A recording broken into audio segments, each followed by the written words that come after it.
Let's discuss the 12 rules for life and make it entertaining. Rule 1. Stand up straight with your shoulders back. This rule might seem a bit strange at first. What does posture have to do with living a good life? Peterson argues that it's about more than just physical appearance. Standing up straight is a symbolic act, a way of voluntarily accepting the burden of being. It's about confronting the world with courage and taking responsibility for your life. Think of lobsters, those fascinating creatures Peterson often uses as an example.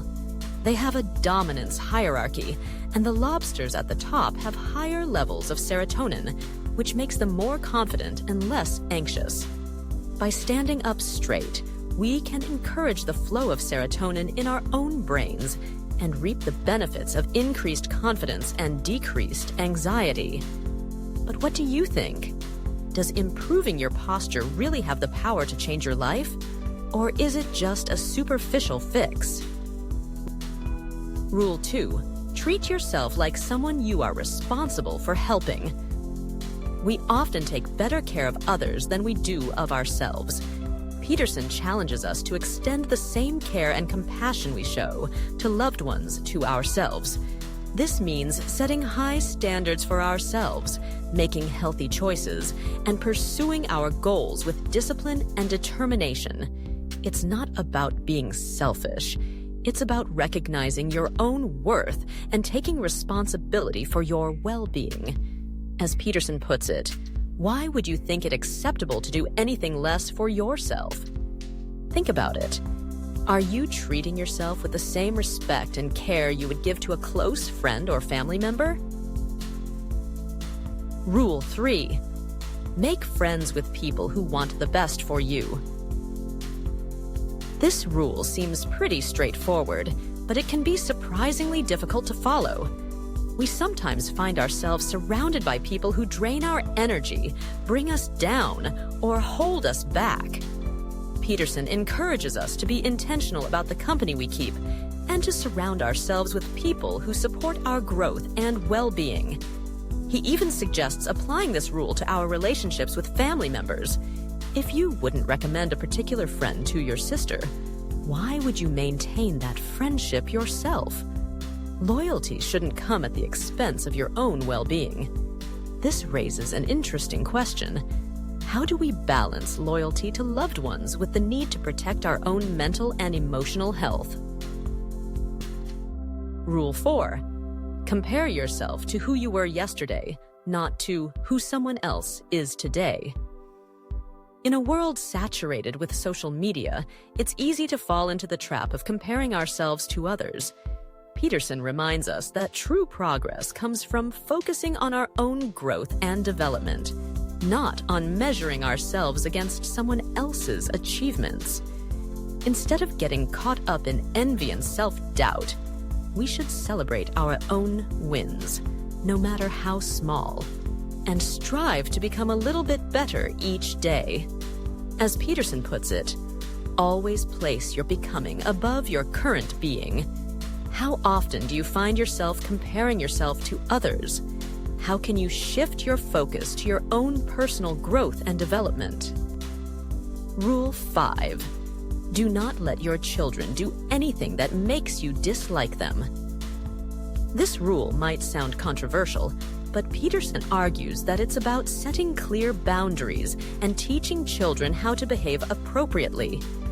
He believes that children need structure and discipline to thrive, and that parents have a responsibility to guide them towards becoming responsible and well-adjusted adults.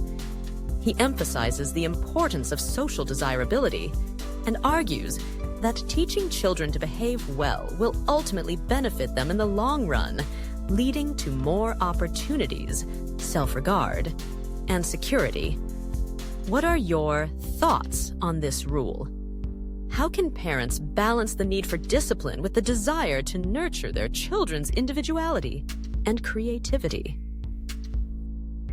Rule 6. Set your house in perfect order before you criticize the world. Before attempting to change the world, Peterson urges us to focus on improving our own lives. This means taking responsibility for our actions, addressing our personal shortcomings, and striving to become the best version of ourselves. He argues that we can't expect to fix the problems of the world if we haven't addressed the problems in our own lives. As he puts it, it is better, proverbially, to rule your own spirit than to rule a city. Do you agree with this rule? How can we work on improving ourselves while also inciting in efforts to make the world a better place? Rule 7.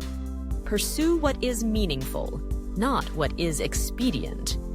In a culture that often prioritizes instant gratification, Peterson reminds us to focus on long-term goals and values. He encourages us to pursue what gives our lives a sense of purpose and meaning, even if it requires sacrifice and hard work. He argues that true happiness and fulfillment come from aligning our actions with our values, not from chasing fleeting pleasures. What gives your life meaning? How can you make choices that align with your values and contribute to a more fulfilling life? Rule 8. Tell the truth, or at least, don't lie. Peterson believes that honesty is essential for a meaningful life. He argues that lies create a web of deceit that ultimately harms ourselves and others. He encourages us to be truthful in our words and actions, even when it's difficult. Speak carefully and precisely, he writes. We can sort things out and put them in their proper place and set a new goal and navigate to it. How does honesty contribute to a stronger sense of self? How can we become more truthful in our interactions with ourselves and others? Rule 9. Assume that the person you are listening to might know something you don't. In a world of polarized opinions, it's easy to dismiss those who hold different views. Peterson encourages us to approach conversations with humility and a willingness to learn. He argues that we should listen to others with the assumption that they might have something valuable to teach us, even if we disagree with them. He suggests summarizing what the other person has said to ensure that you understand their perspective. This can help to avoid misunderstandings and create a more productive dialogue. Think about your own conversations. How often do you truly listen to others with an open mind?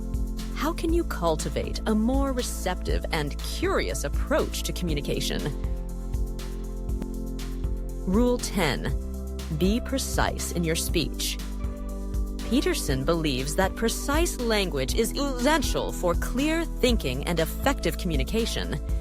He encourages us to choose our words carefully and to avoid vagueness and ambiguity. He argues that clarity in our speech can help to bring order to our thoughts and to navigate the complexities of life more effectively. Do you agree that precise language is important? How can you improve your own communication skills by being more mindful of your word choices? Rule 11. Do not bother children when they are skateboarding. This rule might seem a bit out of place, but Peterson uses it to illustrate the importance of allowing children to take risks and develop their own sense of competence. He argues that overprotective parenting can stifle children's growth and prevent them from developing the skills they need to thrive in the world. He encourages parents to support their children's adventurous spirit and to trust in their ability to overcome challenges. What do you think about this approach to parenting? How can parents strike a balance between safety and allowing children the freedom to explore and learn from their experiences? Rule 12. Pet a cat when you encounter one on the street. This rule seems lighthearted, but Peterson uses it to remind us to appreciate the simple joys in life. He argues that taking time to notice and appreciate the beauty around us can help to lift our spirits and cultivate a sense of gratitude. It's a reminder to slow down, be present, and find moments of joy in the everyday. What are some of the simple things in life that bring you joy? How can you make a conscious effort to notice and appreciate these moments? These 12 rules are just a starting point. 12 Rules for Life, An Antidote to Chaos, is a book full of thought-provoking ideas and challenging insights. It's a book that can spark lively discussions and encourage us to think more deeply about our own lives and the world around us. So let's continue the conversation. What are your thoughts on these rules? Which ones resonate with you the most? And how can we apply these principles to our own lives to create a more meaningful and fulfilling existence?